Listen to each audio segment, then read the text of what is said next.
સૌને નમસ્તે. ધોરણ 11 જીવ વિજ્ઞાન પ્રકરણ 2 જૈવિક વર્ગીકરણ જેની શરૂઆત આપણે કરવાના છીએ. તો સૌપ્રથમ આપણે વાત કરીએ વિદ્યાર્થી મિત્રો તો કે વર્ગીકરણની શરૂઆત આમ જોઈએ તો જ્યારથી માનવ સૃષ્ટિનું અસ્તિત્વ થયું ત્યારથી જ વર્ગીકરણ છે એની શરૂઆત થઈ ગયેલી છે. પરંતુ શરૂઆતના સમયની અંદર જે વર્ગીકરણ છે એ કરવામાં આવતું હતું એ ફક્ત પ્રકૃતિના આધારે અને આવશ્યકતાઓના આધારે કરવામાં આવતું હતું, જેની અંદર કોઈ પણ પ્રકારના વૈજ્ઞાનિક અભિગમને અપનાવવામાં આવતું હતું નહીં. પરંતુ સૌ પ્રથમ વૈજ્ઞાનિક અભિગમને અપનાવી અને જે વર્ગીકરણ થયું એ સૌ પ્રથમ એરિસ્ટોટલ દ્વારા કરવામાં આવ્યું.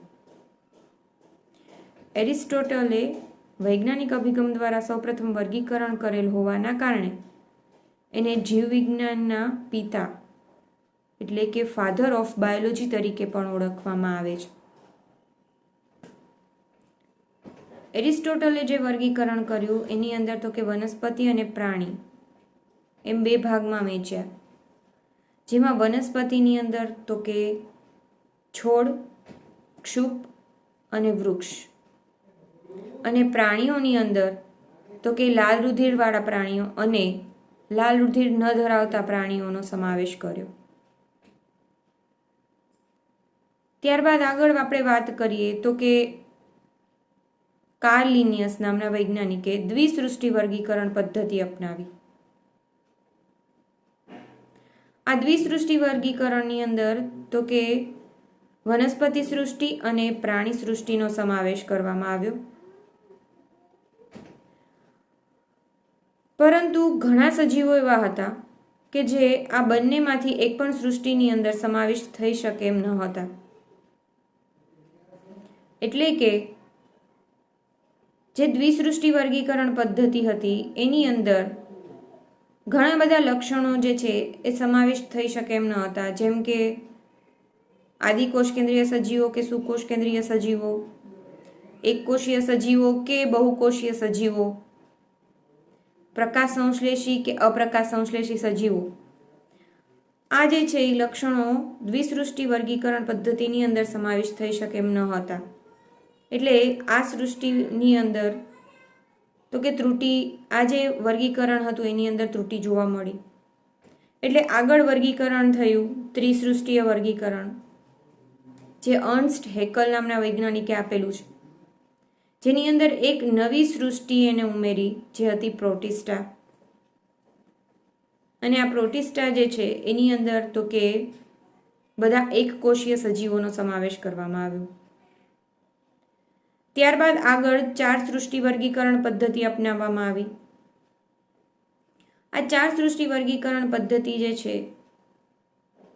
એ તો કે હર્બલ એફ કોયલેન્ડ દ્વારા આપવામાં આવી, જેની અંદર તો કે એણે મોનેરા સૃષ્ટિનો સમાવેશ કરેલો છે. અને મોનેરાની અંદર તો કે બધા જ આદિકોષ કેન્દ્રીય સજીવોનો સમાવેશ કરવામાં આવ્યો. અને સૌથી છેલ્લે 5 સૃષ્ટિ વર્ગીકરણ પદ્ધતિ અપનાવવામાં આવી, જે વિટેકર દ્વારા આપવામાં આવેલી છે. 1969ની અંદર વિટેકર દ્વારા 5 સૃષ્ટિનું વર્ગીકરણ જે છે એ આપવામાં આવ્યું, જેની અંદર સૌથી છેલ્લે એણે ફૂગ સૃષ્ટિ જે છે એનો સમાવેશ કર્યો. આમ સજીવોના ફક્ત બાહ્ય લક્ષણોના આધારે નહીં, પરંતુ સજીવોના કોષની રચના, કોષ દિવાલની પ્રકૃતિ, આ ઉપરાંત પોષણની પદ્ધતિ,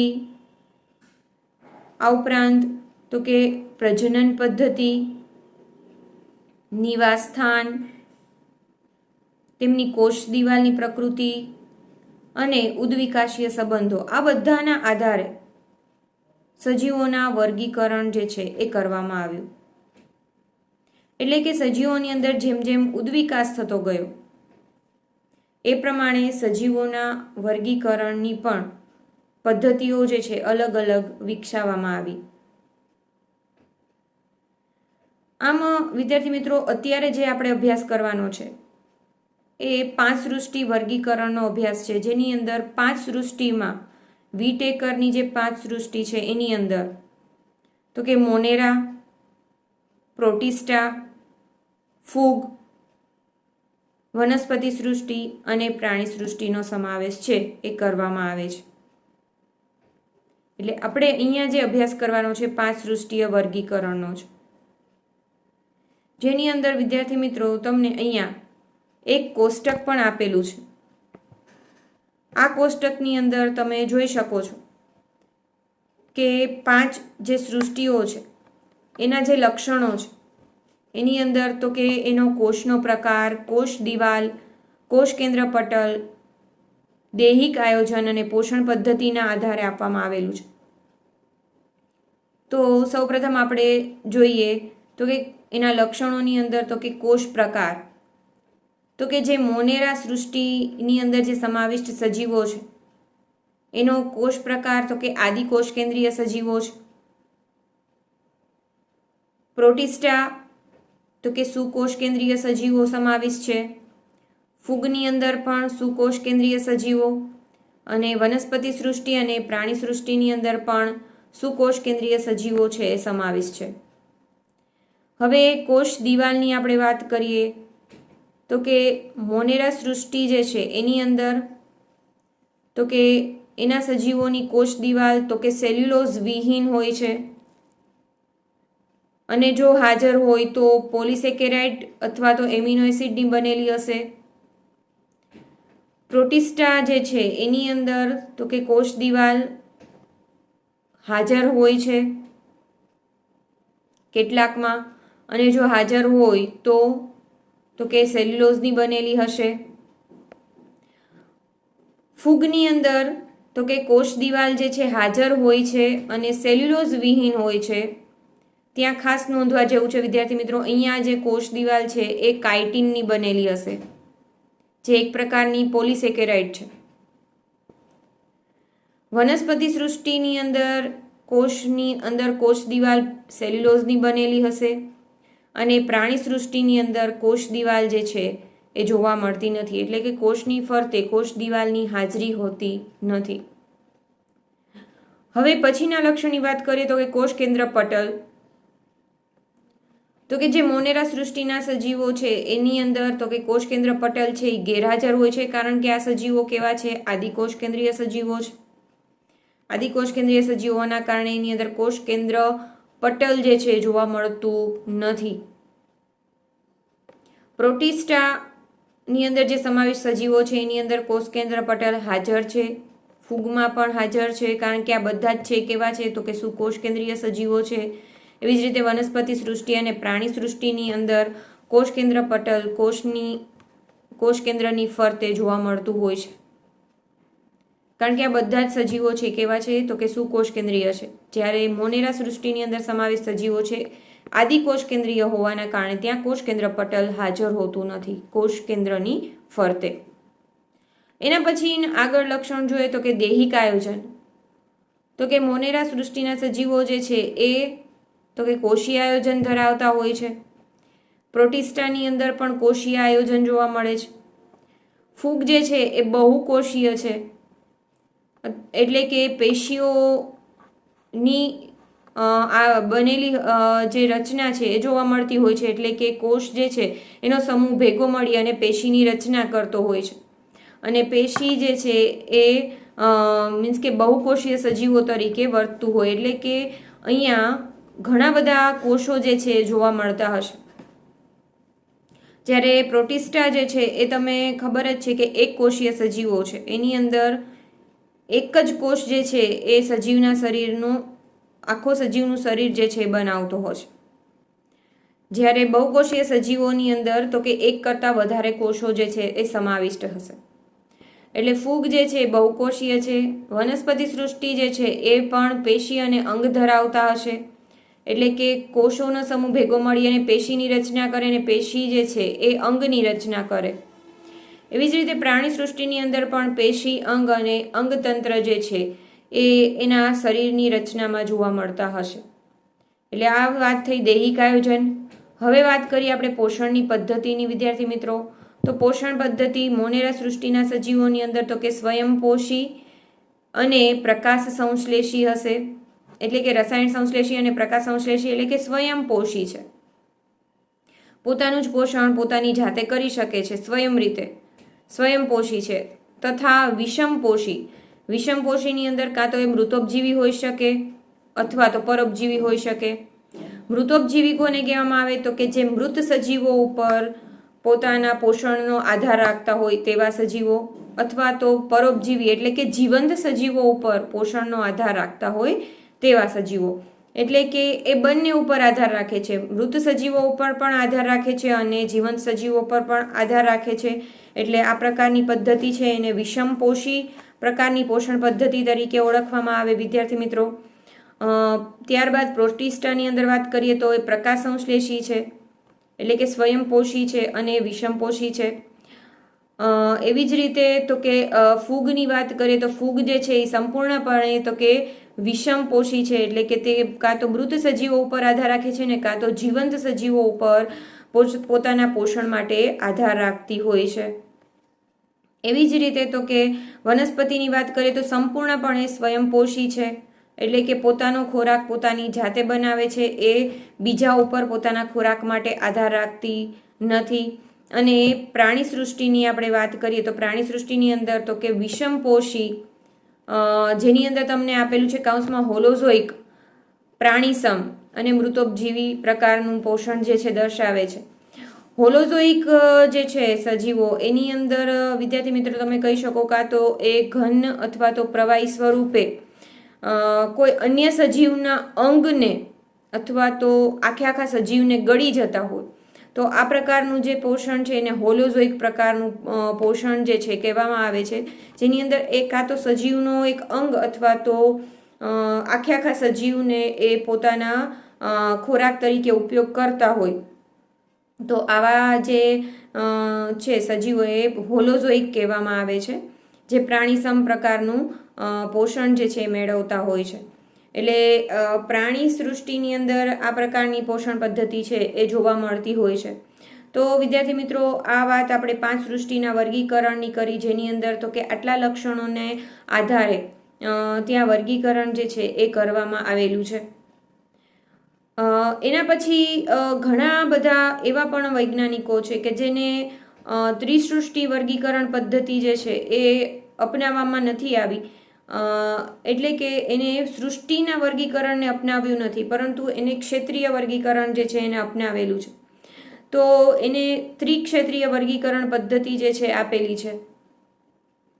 ત્રિક્ષેત્રીય વર્ગીકરણની અંદર મોનેરા સૃષ્ટિને 2 ભાગમાં વિભાજિત કરી છે, એટલે કે આર્કિયા અને યુબેક્ટેરિયા. અને ત્રીજી ક્ષેત્ર જે આપ્યું છે એ છે યુકેરિયા. એટલે આ રીતે ત્રિક્ષેત્રીય વર્ગીકરણ પદ્ધતિ જે છે એ આપવામાં આવેલી છે ઘણા બધા વૈજ્ઞાનિકો દ્વારા, જેની અંદર તો કે મોનેરા સૃષ્ટિને 2 ભાગમાં વિભાજિત કરી છે.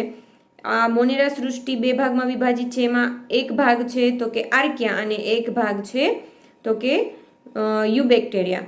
અને ત્રીજું ક્ષેત્ર જે એને આપેલું છે એ છે યુકેરિયા. આ રીતે ત્રિક્ષેત્રીય વર્ગીકરણ પદ્ધતિ પણ જે છે એ આપવામાં આવેલી છે. તો વિદ્યાર્થી મિત્રો આપણે 5 સૃષ્ટિના વર્ગીકરણને કઈ રીતે અસ્તિત્વમાં લાવવામાં આવ્યું એના માટે એક ચાર્ટ દ્વારા આપણે સરળતાથી સમજ મેળવી શકીએ છીએ કે દ્વિસૃષ્ટિ વર્ગીકરણની અંદર જે ત્રુટીઓ રહી ગઈ હતી એ ત્રુટીઓને સંપૂર્ણપણે પૂર્ણ કરવા માટે 5 સૃષ્ટિના વર્ગીકરણને અસ્તિત્વમાં લાવવામાં આવ્યું હતું. તો આ 5 સૃષ્ટિનું જે વર્ગીકરણ હતું એની અંદર વિદ્યાર્થી મિત્રો તમે આ ચાર્ટની અંદર તમે જોઈ શકો છો કે સૌપ્રથમ જોઈએ તો કે 2 ભાગમાં સજીવો વહેંચવામાં આવ્યા. કાં તો એ આદિકોષ કેન્દ્રીય સજીવો છે અને કાં તો એ સુકોષ કેન્દ્રીય સજીવો છે. જો આદિકોષ કેન્દ્રીય સજીવો હશે તો કે મોનેરા સૃષ્ટિને આદિકોષ કેન્દ્રીય સજીવો, કારણ કે અહીંયા મોનેરા સૃષ્ટિની અંદર બધા જ સજીવો એવા હતા કે જે કેવા હતા તો કે આદિકોષ કેન્દ્રીય હતા. હવે આગળ એને વર્ગીકરણ વધાર્યું તો કે સુકોષ કેન્દ્રીય સજીવો. તો સુકોષ કેન્દ્રીય સજીવોની અંદર પણ ફરીથી 2 ભાગ કાં તો એક કોષીય સજીવો હોઈ શકે અને કાં તો બહુકોષીય સજીવો હોઈ શકે. જો એક કોષીય સજીવો હોય તો કે બધા જ પ્રોટિસ્ટા સૃષ્ટિની અંદર સમાવેશ થાય, કારણ કે પ્રોટિસ્ટા સૃષ્ટિની અંદર બધા સજીવો એવા સમાવેશ કર્યા છે બધા જ એક કોષીય હતા. આગળ જોઈએ તો કે બહુકોષીય સજીવોની અંદર ફરીથી આપણે બે ભાગમાં વહેંચીએ. એક તો કોષ દિવાલ ધરાવતા હોય એવા અને બીજા કોષ દિવાલ ન ધરાવતા હોય એવા, એટલે કે કોષ દિવાલ વિહીન સજીવો. તો જે કોષ દિવાલ ધરાવતા હોય એવા સજીવોને પણ ફરીથી બે ભાગમાં વહેંચ્યા, કે જેની અંદર તો કે જે પ્રકાશ સંશ્લેષણ ન કરી શકતા હોય એવા, એટલે કે અપ્રકાશ સંશ્લેષી, અને બીજા તો કે જે પ્રકાશ સંશ્લેષણ કરી શકતા હોય એવા સજીવો. એટલે કે અપ્રકાશ સંશ્લેષી સજીવોને આપણે જોઈએ તો અપ્રકાશ સંશ્લેષી સજીવો હતા કે જે પ્રકાશ સંશ્લેષણ નહોતા કરી શકતા એવા સજીવો તો કે ફૂગની અંદર સમાવિષ્ટ કરવામાં આવ્યા, અને જે પ્રકાશ સંશ્લેષણ કરી શકે એ વનસ્પતિ સૃષ્ટિની અંદર સમાવેશ થયા. અને પ્રાણી સૃષ્ટિની અંદર તો કે આપણે જોઈએ તો કે જે કોષ દિવાલ ધરાવતા નથી. એટલે કે વિદ્યાર્થી મિત્રો, આની અંદર તમને સંપૂર્ણ માહિતી મળી શકશે કે જેના આધારે તમે જોઈ શકશો કે 5 સૃષ્ટિનું વર્ગીકરણ જે છે એ કઈ રીતે અસ્તિત્વમાં આવ્યું.